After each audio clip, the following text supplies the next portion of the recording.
हर हर महादेव, जय माता दी। आप सबका एक बारी फिर से स्वागत है मेरी YouTube चैनल पर। आज हम इस वीडियो में सुनेंगे सावन सोमवार की व्रत कथा। कहते हैं इस कथा को सुनने से हमारी हर एक मनोकामनाएं पूर्ण होती हैं। तो आइए सुनते हैं सावन सोमवार की व्रत कथा।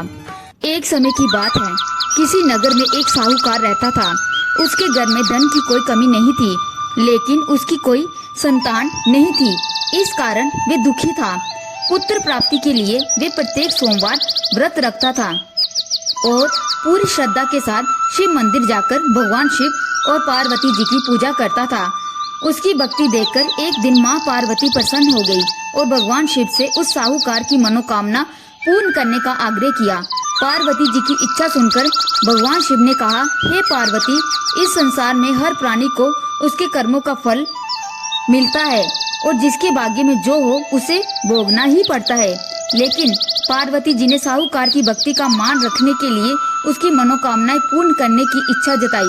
माता पार्वती से आग्रह पर शिवजी ने साहूकार को पुत्र प्राप्ति का वरदान दिया, लेकिन साथ ही ये भी कहा कि उसके बालक की आयु केवल 12 वर्ष की होगी। माता पार्वती और भगवान शिव की बात साहूकार ने सुन रहा था। उसे ना तो इस बात की खुशी थी और ना ही दुख। वे पहले की भांति शिव जी की पूजा करता रहा। कुछ समय के बाद साहूकार के घर एक पुत्र का जन्म हुआ। जब वे बालक 11 वर्ष का हुआ तो उसे पढ़ने के लिए काशी भेज दिया गया। साहूकार ने पुत्र के मामा को बुलाकर उसे बहुत सारा धन दिया और कहा कि तुम इस बालक को काशी विद्या प्राप्ति के लिए ले जाओ और मार्ग में यज्ञ कराना। जहाँ भी यज्ञ कराओ वहाँ ब्राह्मणों को भोजन कराते और दक्षिणा देते हुए ही जाना। दोनों मामा भांजे इसी तरह यज्ञ कराते और ब्राह्मणों को भोजन और दक्षिणा देकर जाने लगे। दोनों मामा भांजे इसी तरह यज्ञ कराते और ब्राह्मणों को दान दक्षिणा देते हुए काशी की ओर चल पड़े। रात में एक नगर पड़ा। यहाँ नगर के राजा की कन्या का विवाह था, लेकिन जिस राजकुमार से उसका विवाह होने वाला था वे एक आंख का काना था। राजकुमार के पिता ने अपने पुत्र के काने होने की बात छुपाने की एक चाल सोची। साहूकार के पुत्र को देखकर उसके मन में विचार आया। उसने सोचा, क्यों ना इस लड़के को दूल्हा बनाकर राजकुमारी से विवाह करवा दूं।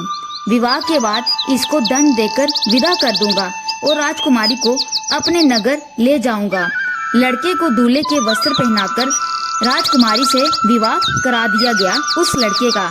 लेकिन साहूकार का पुत्र बड़ा ईमानदार था। उसे ये बात ठीक नहीं लगी। उसने अवसर पाकर राजकुमारी की चुन्नी के पल्ले पर लिख दिया कि तुम्हारा विवाह तो मेरे साथ हुआ है, लेकिन जिस राजकुमार के संग तुम्हें भेजा जाएगा वे एक आंख से काना है। मैं तो काशी पढ़ने जा रहा हूँ। जब राजकुमारी ने चुन्नी पर लिखी बात पढ़ी तो उसने अपने माता पिता को ये बात बताई। राजा ने अपनी पुत्री को विदा नहीं किया, जिससे बारात वापस चली गई। दूसरी ओर साहूकार का लड़का और उसका मामा काशी पहुँचे और वहाँ जाकर उन्होंने यज्ञ किया।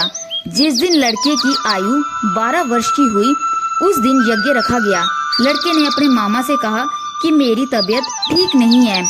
मामा ने कहा कि तुम अंदर जाकर सो जाओ। महादेव के वरदान अनुसार कुछ ही देर में उसके प्राण निकल गए। मृत भांजे को देखकर उसके मामा ने रोना शुरू कर दिया। संयोगवश उसी समय शिव और माता पार्वती उधर से जा रहे थे। पार्वती ने भगवान से कहा, स्वामी, मुझे इसके रोने के स्वर सहन नहीं हो रहे। आप इस व्यक्ति के कष्ट को दूर करें। जब शिवजी मृत बालक के समीप गए तो वे बोले कि ये उसी साहूकार का पुत्र है जिसे मैंने 12 वर्ष की आयु का वरदान दिया। अब इसकी आयु पूरी हो चुकी है। लेकिन मातृभाव से विभोर माता पार्वती ने कहा कि हे महादेव, आप इस बालक को और आयु देने की कृपा करें, अन्यथा इसके वियोग में इसके माता पिता भी तड़प तड़प कर मर जाएंगे। माता पिता के आग्रह पर भगवान शिव ने उसे लड़के को जीवित होने का वरदान दिया। शिवजी की कृपा से वे लड़का जीवित हो गया। शिक्षा समाप्त करके लड़का मामा के साथ अपने नगर की ओर चल दिया। दोनों चलते हुए उसी नगर में पहुँचे। यहाँ उसका विवाह हुआ था। उस नगर में भी उन्होंने यज्ञ का आयोजन किया। उस लड़के के ससुर ने उसे पहचान लिया और महल ले जाकर खातिरदारी की और उसकी पत्नी भूखे प्यासे रहकर बेटे की प्रतीक्षा कर रहे थे। उन्होंने प्रण कर रखा था कि यदि उन्हें अपने बेटे की मृत्यु का समाचार मिला तो वे भी प्राण त्याग देंगे, परंतु अपने बेटे के जीवित होने का समाचार पाकर वे बेहद प्रसन्न हुई। उसी रात भगवान शिव ने व्यापारी को स्वप्न में आकर कहा, हे श्रेष्ठ, मैंने तेरे सोमवार के व्रत करने और व्रत कथा सुनने से प्रसन्न होकर तेरे पुत्र को लंबी आयु प्रदान किया है। इसी प्रकार जो कोई भी सोमवार का व्रत करता है या कथा सुनता है और पढ़ता है, उसके सभी दुख दूर होते हैं और हर मनोकामनाएं पूर्ण होती हैं। जय माता दी, हर हर महादेव। तो ये थी सावन सोमवार की व्रत कथा। इस कथा को सुनने से हमारी हर मनोकामनाएं पूर्ण होती हैं। जय माता दी।